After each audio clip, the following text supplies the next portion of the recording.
सब लोग युवाओं को मैं सबको बता देना चाहता हूँ, इस योजना से जुड़ेंगे। सबसे निवेदन है, एक बार सभी लोग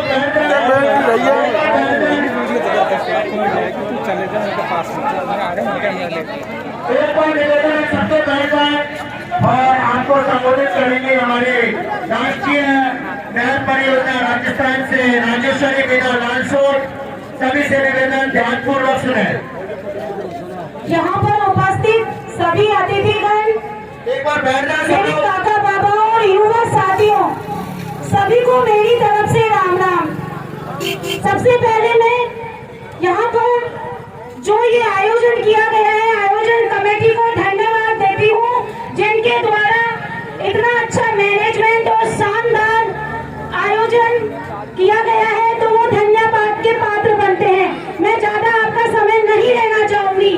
पूर्वी राजस्थान नहर परियोजना ERCP चंबल नहर, शायद काफी युवा साथी यहाँ पर उपस्थित हैं और उनको भली भांति परिचित है इस प्रोजेक्ट के बारे में, लेकिन मेरे बड़े बुजुर्ग अभी इस परियोजना से अनभिज्ञ हैं, तो मैं आपको बता देना चाहती हूँ, ये 13 जिलों के सर्व समाज का 36 गांव का प्रोजेक्ट है, जिसके तहत आपका क्षेत्र भी आता है।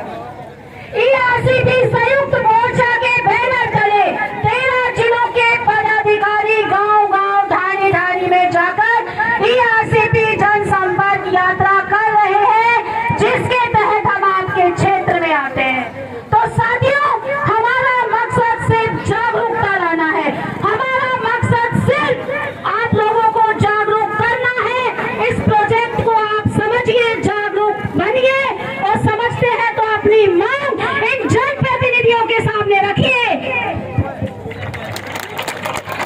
अभी यहाँ पर माननीय इस क्षेत्र के विधायक साहब आते हैं, बड़ी खुशी होती है कि वो ERCP पर पॉजिटिव सकारात्मक अपने बयान देते हैं, लेकिन मैं आपसे कहती हूँ, ये गुमराह करने का तरीका है, ये गुमराह करने का तरीका है। हम बीजेपी से सवाल करेंगे, हम कांग्रेस से सवाल करेंगे, सवाल जवाब में आपको गुमराह किया जाएगा, मीठी गोली दी जाएगी। अपने वोट की कीमत समझो। हम कब तक गुमराह होंगे? ये किसान के बेटे बनेंगे, गरीब बनेंगे, लेकिन आपकी तरफ नहीं देखेंगे। हकीकत है ये, हकीकत है ये। हम सबसे बड़े, हम पानी की विकट समस्या से जूझ रहे हैं, लेकिन कमी हम में है। हम माला फेटा पहनाकर स्वागत कर रहे हैं। करो, विकास हो रहा है तो आप माला फेटा से स्वागत करो, लेकिन आप सवाल जवाब भी करो। 13 जिलों का ये प्रोजेक्ट जीवन दायिनी प्रोजेक्ट है, लेकिन मुझे ताज्जुब होता है, मेरे कुछ युवा साथियों के अलावा अगर यहाँ पर ERCP हो जाते तो हमारे विधायक साहब चले जाते। मैं उनका विरोध नहीं कर रही, मैं उनका सम्मान करती हूँ कि वो कुछ सकारात्मक बोले, लेकिन ये मीठी गोली है। उन्होंने कहा पानी के लिए मैं आगे झंडा लेकर चलूंगा। कांग्रेस की सरकार है, कांग्रेस के मंत्री है, मैं कहती हूँ अगर उनमें हिम्मत है, अगर वो किसान हित में काम करना चाहते हैं, तो मैं उनसे कहती हूँ वो यहाँ पर बोलते कि हाँ मैं DPR में बांध जुड़वाऊंगा, मेरी कांग्रेस की सरकार है, हमारा फर्ज बनता है, और मैं जब तक झंडा नहीं हटाऊंगा यही बैठूंगा जब तक हमारा क्षेत्र इसमें नहीं जुड़ेगा। लेकिन वो नहीं बोले, वो क्या बोले? पानी के मामले में मैं आगे चलूंगा। ये गुमराह किया जाता है। हम कब तक गुमराह होंगे?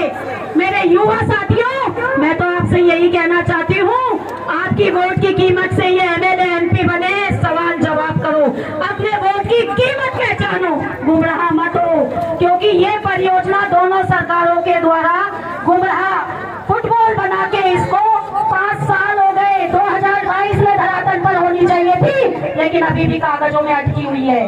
कमी हम में है। मैं आपसे यही कहना चाहती हूँ, आते हैं जो भी जनप्रतिनिधि आते हैं, सवाल जवाब करो। ये भोंकलाएंगे, आपको मीठी गोली देंगे, लेकिन आपको हिम्मत नहीं आनी है। हम एक साल से पानी की लड़ाई लड़ रहे हैं। अगर मैं ये नहीं कहती कि आप जयपुर जाओ, आप भरतपुर जाओ, क्योंकि 13 जिलों का मामला है, अपने क्षेत्र में उतर जाओ, अपने क्षेत्र के लिए लड़ो। आपके क्षेत्र जो उनके जोड़ने के लिए आवाज उठाओ, क्योंकि ये नहर तो आएगी, ये नहर तो आएगी। अगर आप आवाज नहीं उठाए तो चंबल नहर बगल में से निकल जाएगी और आपको पानी नहीं मिलेगा। और आने वाले 20-30 साल बाद आप जो लड़ाई लड़ोगे वो अभी क्यों नहीं निकलते, अभी क्यों नहीं करते हो? मैं तो आपसे हाथ जोड़कर यही कहना चाहती हूँ, पानी की समस्या से हम जूझ रहे हैं, हम गाँव-गाँव ढाणी जा रहे हैं।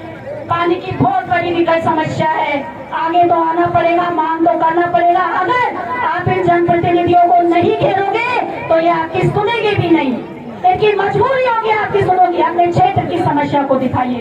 तो मैं तो लास्ट में यही कहना चाहती हूँ, इस प्रोजेक्ट को समझिए। और अगर आपका क्षेत्र कांग्रेस आती है, अगर आपका क्षेत्र इस प्रोजेक्ट से वंचित है तो उसको छुड़वाने के लिए लड़िए। और अगर बीजेपी आती है तो उनसे कहिए राष्ट्रीय परियोजना घोषित करे। हमें दोनों सरकारों से, हम किसी एक सरकार को टारगेट नहीं कर रहे हैं। तो मेरा तो आपसे हाथ जोड़कर यही निवेदन है, जनप्रतिनिधि आते हैं, स्वागत करिए, लेकिन सवाल जवाब भी करिए। अपने वाजिब मुद्दों के लिए उनके आगे मांग उठाइए, क्योंकि आप मांगोगे तो मिलेगा, नहीं मांगेंगे तो नहीं मिलेगा। क्योंकि कहा जाता है बच्चा रोता रहता है, माँ जब तक दूध नहीं पिलाती बच्चा नहीं रोता है, अगर रोता है तो माँ का भी ध्यान जाता है। तो मैं आपसे यही कहना चाहती हूँ, हमें हमारे जनप्रतिनिधियों का ध्यान दिखाने के लिए मांग मांगनी पड़ेगी। तो बस आपसे यही कहना चाहती हूँ, जागरूक करिए, अपने हक अधिकार के लिए आवाज उठाइए। आपके क्षेत्र के जनप्रतिनिधि आते हैं तो आपकी वोट की कीमत से वो वहाँ पर बैठे हुए हैं, एमएलए एमपी विधानसभा संसद में बैठे हैं, तो हमारा फर्ज है और उनका हक है हमारी मांग मांगने का। मांगो, मिलेगा। धन्यवाद। राम राम साहब। दोस्तों